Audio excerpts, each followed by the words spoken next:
Elles envahissent peu à peu l'ensemble du territoire français. Ce, dans une indifférence quasi générale.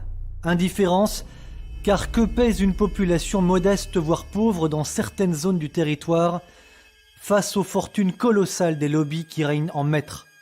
Des lobbies à qui l'on offre des tribunes dans les journaux, drapés d'un discours enjôleur et confortés par les pouvoirs politiques en place.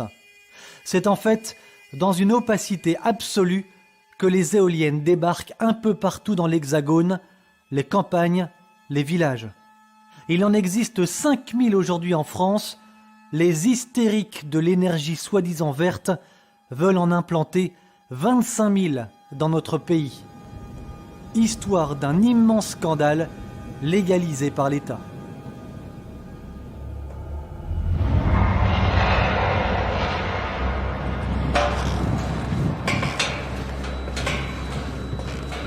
La plupart des Français n'est pas ou peu informés de ce qu'est réellement l'éolien et ce qu'il en coûte.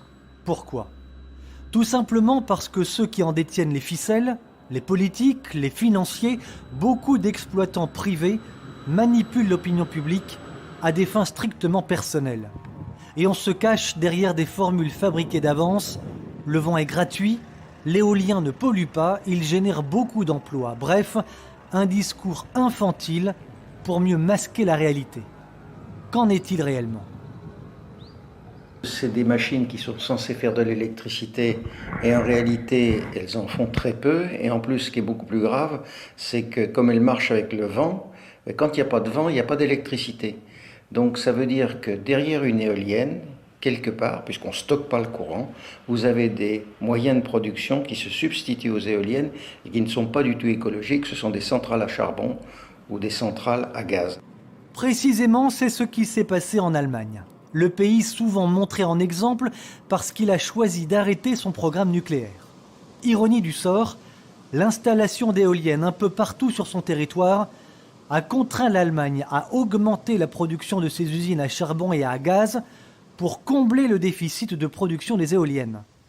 Si les éoliennes s'arrêtent par manque de vent, l'économie d'un pays, elle, ne peut se priver d'électricité. Conséquence, l'effet inverse de l'objectif visé au départ, car du coup, l'Allemagne a augmenté fortement ses rejets de CO2 dans l'atmosphère. Splendide résultat. Est-ce que la France a besoin, pour son électricité intérieure, d'éoliennes supplémentaires à l'énergie nucléaire ? Il se trouve que la France n'a pas besoin d'électricité puisqu'on en exporte 15%. Donc la messe est dite, si vous avez mieux. Donc il n'y a pas besoin d'éoliennes ? Non, mais ce qui est pire encore, c'est qu'il y a un mensonge beaucoup plus terrible derrière. C'est-à-dire qu'on fait croire aux gens qu'on va fermer des centrales parce qu'on met des éoliennes. Or, depuis 10 ans, d'abord, on n'en a pas fermé une. Donc on se paye la tête des gens. Donc, pour justifier ce programme, mais le programme de la transition énergétique dit tout. Mais vous n'avez jamais entendu, on va fermer. Donc il y a un mensonge. Autre mensonge, le coût de l'éolien. Les Don Quichotte modernes ne cessent de clamer que l'éolien est une énergie gratuite. C'est faux. Cet élément constitue d'ailleurs l'un des plus gros scandales du moment. Une loi oblige en effet EDF à racheter à l'exploitant des éoliennes le prix du kilowattheure 2 fois plus cher que le marché. Double scandale, car ce surcoût est facturé aux contribuables. Comme on peut le voir par exemple sur une facture EDF.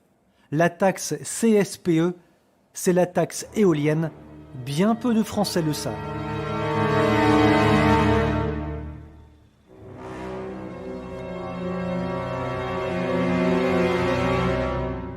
Pour parvenir à leur fin, les exploitants d'éoliennes se parent des plus beaux discours et usent de pression dès que des habitants leur résistent. Philippe Le Bouvier, un habitant du département de la Manche, en fait les frais.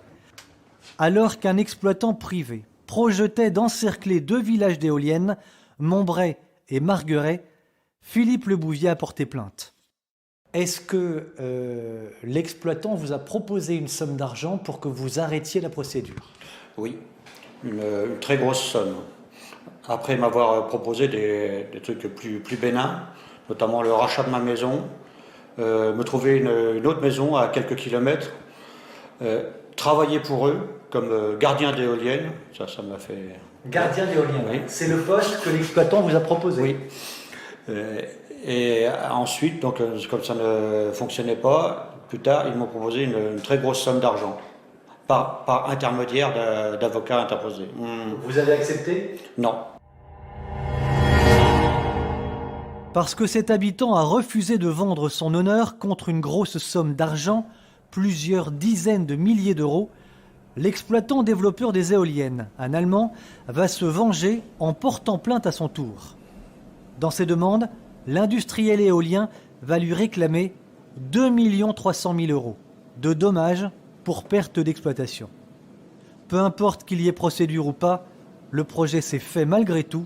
Les 10 éoliennes encerclent aujourd'hui les deux communes. Un vrai scandale d'autant plus important quand on sait les nuisances que les éoliennes occasionnent. Pour comprendre le stress et l'angoisse vécus par les habitants vivant à proximité de ces monstres de fer, nous avons voulu nous trouver ici même, dans le département de la Manche, sur la commune de Sortoville en Beaumont. Vous pouvez constater, juste derrière moi, le bruit produit par ces machines.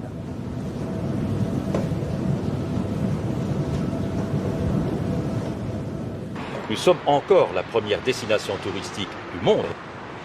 Et quand vous voyez la carte des régions où on veut implanter des éoliennes, elle est catastrophique. Et je pèse mes mots, c'est une catastrophe. Je dirais, en ce qui concerne, en réponse à votre question, la population, les gens ne sont pas informés du tout. Les gens ne savent pas, sauf ceux qui ont les éoliennes devant eux. Dans quel cas d'ailleurs, soit dit en passant, ils perdent 40% de leurs biens. Quand une éolienne est en co-visibilité, on perd 40% de son bien. Les verts, on ne les entend pratiquement jamais parler, prononcer le mot de paysage, ça n'existe pas.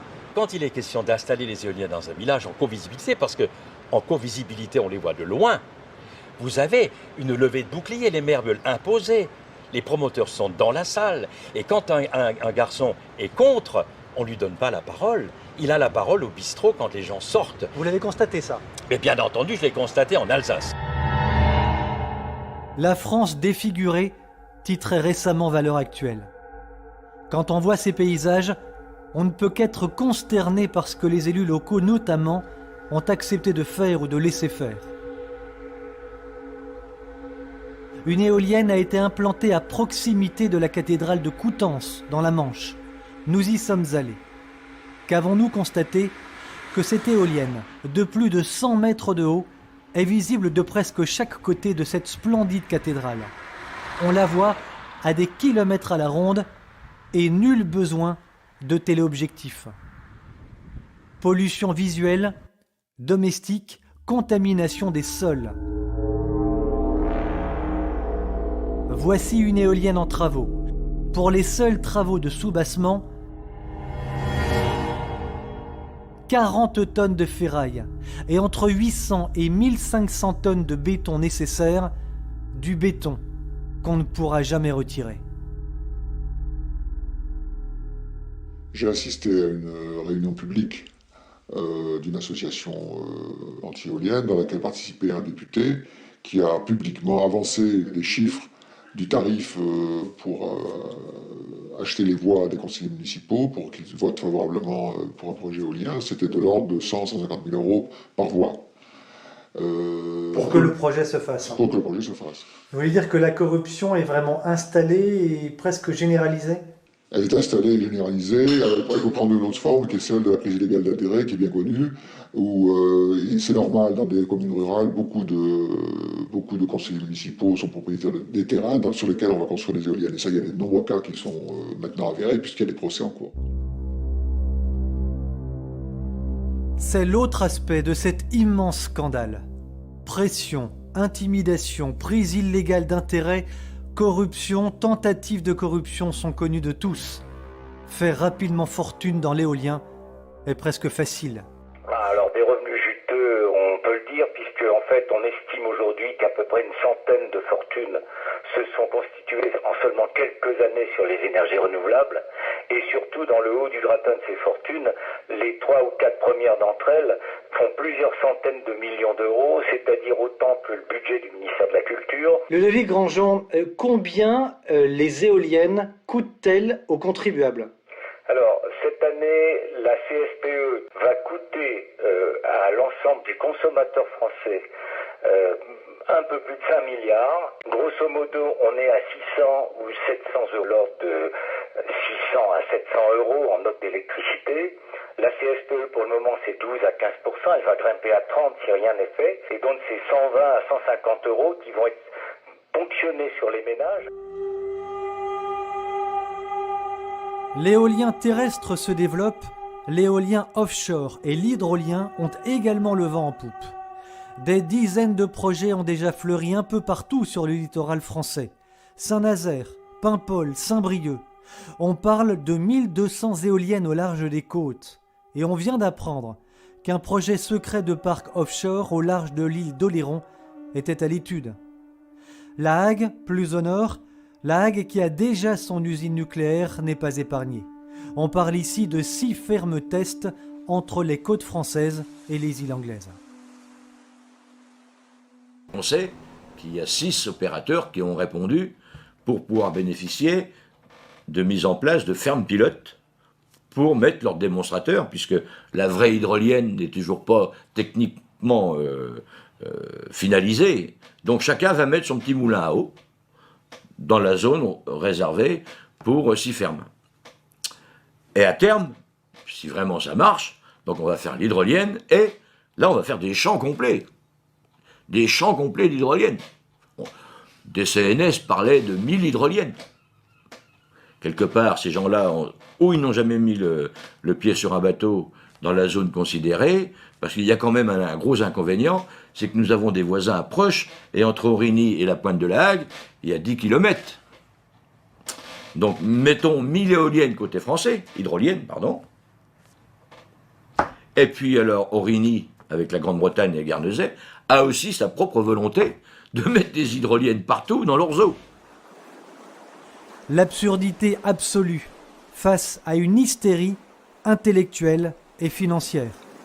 Car en installant des hydroliennes et des éoliennes offshore sur le littoral, les bateaux vont voir leur zone de pêche réduite et les obstacles considérablement augmentés. À l'heure où les hommes politiques ne cessent de parler d'économie, on engloutit des milliards dans un système qui massacre la France, ne produira aucun emploi durable et au final payé par le contribuable pour enrichir encore des privés.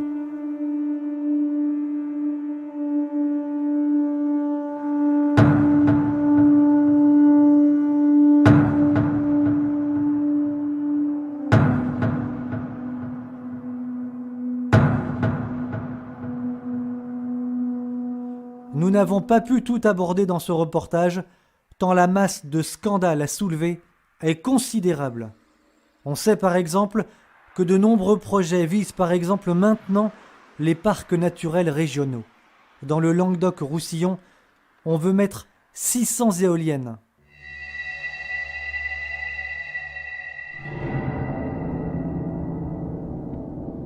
Il est temps que les Français, les politiques, les écologistes, un tant soit peu honnêtes, fassent cesser cette gabegie dont les conséquences seront à très court terme irréparables.